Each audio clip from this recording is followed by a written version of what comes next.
जैसे ही शहजाद ने अपनी विश खत्म की, गुड़िया के पैरों में बंधे हुए घुंघरुओं की आवाज अचानक ही और जोर से बढ़ गई। पूरे कमरे में हर ओर अंधेरा ही अंधेरा छा गया, या जैसे कि सूरज की किरणों को किसी ने ग्रहण लगा दिया हो। फिर एक फीकी सी रोशनी ने कमरे में उजाला किया और उस गुड़िया ने तेजी से शहजाद की हथेली पर घूमना शुरू कर दिया। शहजाद ने महसूस किया कि उसके हाथों पे खून के धब्बे आने लगे हैं और उसका शरीर थर थर कांप रहा था। उसे ऐसा लगा जैसे कोई उसकी सांसों को उखाड़ देगा। और फिर उसने एक आखिरी कोशिश की जिससे वो गुड़िया उसके हाथों से छूट जाए, पर घुंघरुओं की आवाज इतनी तेज हो चुकी थी कि शहजाद पूरी तरह सुन्न हो गया। फिर वो गुड़िया उसके हाथों से छूटकर कमरे में ही डूब जा गिरी और फिर एक गहरी खामोशी, जिसके बाद सब कुछ पहले की तरह पुरसुकून हो गया। शहजाद, क्या हुआ तुम्हें? उठो बेटा, उठो। मम्मी मम्मी मम्मी मम्मी क्या हुआ? मम्मी, मुझे कुछ समझ नहीं आ रहा। क्या हुआ? विश पूरी हो गई क्या? कहाँ पर है पैसे? और ये मेरे हाथों पर क्या है? खून, ये किसका है? और वो गुड़िया, वो कहाँ गई? बेटा पहले उठो, चलो चलो बिस्तर पर बैठो, ये लो पानी पी लो। अब अच्छा लग रहा है ना? हाँ मम्मी, मैं ठीक हूँ, लेकिन हुआ क्या है यहाँ पर? कुछ नहीं हुआ, बस तुम अचानक से जमीन पर गिर पड़े और ये गुड़िया पूरी तरह से भर दी थी ना, शायद इसीलिए तुम्हारे हाथ से छूटकर जमीन पर गिर गई। और ये घुंघरू तुम्हारे हाथों में ही रह गए। चलो छोड़ो, अब ऑफिस जाने की तैयारी करो, कोई फायदा नहीं इन सब का। हाँ मम्मी, मगर मुझे ऐसा लगा जैसे इस गुड़िया में जान आ गई थी और मेरी जान जा रही थी। एक पल तो मुझे लगा कि कहीं सच में ये गुड़िया पैसों के बदले मेरी जान तो नहीं ले रही, लेकिन ऐसा कुछ भी नहीं हुआ। मैं तो ठीक हूँ। वो बात और है कि पैसे भी नहीं आए, लेकिन मैं तो सच में बहुत डर गया था। खैर जो भी हुआ अच्छा ही है, हमने कोशिश तो कर ली ना, अब कोई डाउट भी नहीं रहा। और हाँ, ये सब कुछ बकवास था, कोई विश पूरी नहीं होने वाली थी। बिना किसी वजह से हम लोगों ने इतना वक्त बर्बाद किया। कितना अच्छा होता अगर ये रुपए मिल जाते, हमारी सारी परेशानियां दूर हो जाती, मगर ऐसा कुछ भी नहीं हुआ। अरे ये क्या मम्मी, वक्त का तो पता ही नहीं चला। अब तो दोपहर हो रही है और अभी तो मेरे सर में भी दर्द हो रहा है। क्या करूं, आज छुट्टी ले लूं क्या? बेटा अगर तबीयत नहीं ठीक लग रही तो आराम कर लो। हाँ यही ठीक होगा, मैं सेक्रेटरी में फोन करके बता देता हूँ। तब तक मम्मी प्लीज एक कप चाय बना देंगी, मैं तब तक दवाई खाकर थोड़ा आराम कर लूंगा। लगभग पूरा दिन बीत चुका था और कहीं से भी कोई हलचल नहीं हुई थी। शहजाद तो ये समझ चुका था कि कहीं कोई मोजज़ा नहीं होने वाला, पर शाहीन हर आहट पर चौंकी जा रही थी। उसे बार बार लग रहा था कि शायद पैसे आ ही जाएं। लाख कोशिशों के बाद भी वो अपने आप को समझा नहीं पा रही थी। उसकी नजरें अंदर बाहर पूरे घर में घूम रही थीं कि कहीं कोई पैसों का बैग मिल जाए।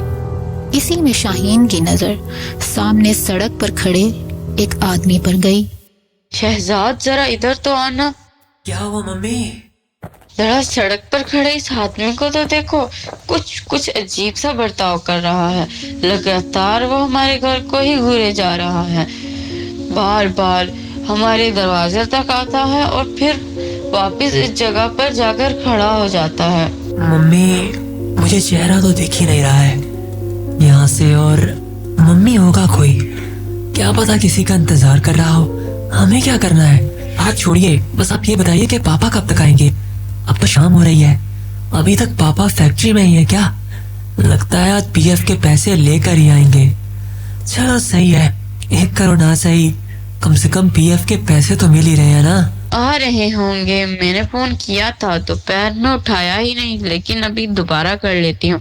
लेकिन वो आदमी वो आदमी वहीं खड़ा है और इसके हाथ में एक बैग भी है। कहीं इसके पास हमारे पैसे तो नहीं? मम्मी, आप अभी तक उन्हीं पैसों के बारे में सोच रही हो।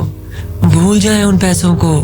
और वैसे भी जिंदगी में ऐसे मैजिक नहीं होते हैं। मैं तो बस आपके कहने पर सिर्फ एक बार कोशिश की थी। कल जब फैक्ट्री जाऊंगा तो रास्ते में ही कहीं इस गुड़िया को फेंक दूंगा। उदास और परेशान शाहीन अपने कमरे की ओर बढ़ी ही थी कि तभी सड़क पर खड़े आदमी ने शाहीन के घर की तरफ अपने कदम बढ़ाए और दरवाजे पर पहुंचकर हाथ के इशारे से शाहीन को बुलाया। जी, आप कौन? ये रिजवान और शहजाद का ही घर है ना? हाँ, मैं रिजवान की ही वाइफ हूँ और शहजाद मेरा ही बेटा है। आपको किससे मिलना है? मैं अंदर आ सकता हूँ क्या? हाँ, लेकिन आपने बताया नहीं। कौन है आप और किससे मिलना है? मैं शहजाद की फैक्ट्री में ही काम करता हूँ, HR डिपार्टमेंट में। आज शहजाद ऑफिस नहीं आया। कहाँ है वो? क्या मैं उससे मिल सकता हूँ? हाँ हाँ, क्यों नहीं, आप बैठे हैं। आज इसकी थोड़ी तबीयत खराब थी इसलिए फैक्ट्री नहीं आ पाया। मैं अभी इसको बुलाती हूँ। शहजाद, देखो बेटा, आपकी फैक्ट्री से कोई मिलने आया है। कौन आया मम्मी? अरे सर, आप खड़े क्यों हैं? आप बैठे ना। हाँ सर, बताइए, कोई खास काम? हाँ शहजाद, ये पैसे आप लोगों के लिए हैं। ये किस लिए सर? किस बात के पैसे हैं ये? ये 1 करोड़ ही है ना? हाँ मैडम, पूरे 1 करोड़ है। ये जरूर वो विश वाले पैसे ही हैं। इसका मतलब हमारी विश पूरी होगी। शहजाद, मैं अभी रिजवान को फोन करके बताता हूँ। मम्मी 1 मिनट बस। सर, इतने सारे पैसे आप हमारे लिए क्यों लाए हैं? कोई तो वजह होगी ना। ये रिजवान जी के PF के पैसे हैं। लेकिन और PF की इतनी बड़ी रकम तो नहीं थी। जहाँ तक मुझे याद है वो तो बस 1 लाख के आसपास ही थी। वो और पैसे तो वो रिजवान जी हमारी फैक्ट्री में आए थे PF के पैसों के लिए, लेकिन अचानक ही मैन्युफैक्चरिंग डिपार्टमेंट से निकलते हुए उनकी आधी बॉडी सेक्शन मशीन के अंदर आ गई। मशीन में शायद कोई खराबी थी जिसे ठीक किए जाने का काम किया जा रहा है और रिजवान जी के वहाँ ये रुपए हमारे डिपार्टमेंट की जानिब से कंपोजिशन के रूप में भेजे गए हैं। We are very sorry. क्या? नहीं रिजवान, ये क्या हो गया? ये क्या हो गया? या अल्लाह, ये क्या कर दिया आपने? ये क्या कर दिया आपने? रिजवान, क्या हो गया? वापिस आ जाओ रिजवान, वापिस आ जाओ। ये पैसे वापस कर दो इन्हें, नहीं चाहिए। अब हम इन पैसों का क्या करेंगे अगर रिजवान ही नहीं है? वापस कर दो इन्हें और रिजवान को बुलाकर ले आओ।